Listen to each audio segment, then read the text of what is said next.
World health organisation ప్రపంచ ఆరోగ్య సంస్థ WHO అనేది ఐక్యరాజ్య సమితికి చెందిన ఒక ప్రత్యేక ఏజెన్సీగా 1448లో స్థాపించబడింది. దీని ప్రధాన లక్ష్యం ప్రపంచవ్యాప్తంగా ఉన్న అన్ని దేశాలకు ఆరోగ్య పరిరక్షణ, వ్యాధి నియంత్రణ మరియు ప్రజా ఆరోగ్య ప్రోత్సాహకంలో సహాయం చేయడం. జెనీవా, స్విట్జర్లాండ్లో ప్రధాన కార్యాలయం ఉన్న ఈ సంస్థ 194 దేశాలు సభ్యత్వం పొందిన గ్లోబల్ హెల్త్ బాడీగా పనిచేస్తుంది.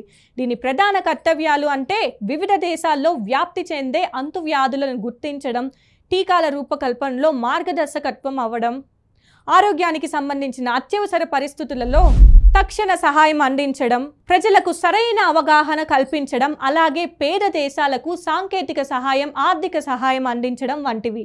WHO ఎప్పటికప్పుడు వ్యాధులపై ప్రపంచవ్యాప్త గణాంకాలను సేకరించి దేశాలకు సలహాలు ఇవ్వడం, కొత్త వైద్య పద్ధతులను పరిశీలించడం, ఆరోగ్య విధానాలను రూపొందించడంలో సహకరించడం ద్వారా గ్లోబల్ లెవెల్లో ఒక అథారిటీగా నిలుస్తుంది. ముఖ్యంగా కోవిడ్-19 మహమ్మారి సమయంలో WHO చేసిన పాత్ర ఎంతో ప్రాముఖ్యంగా నిలిచింది.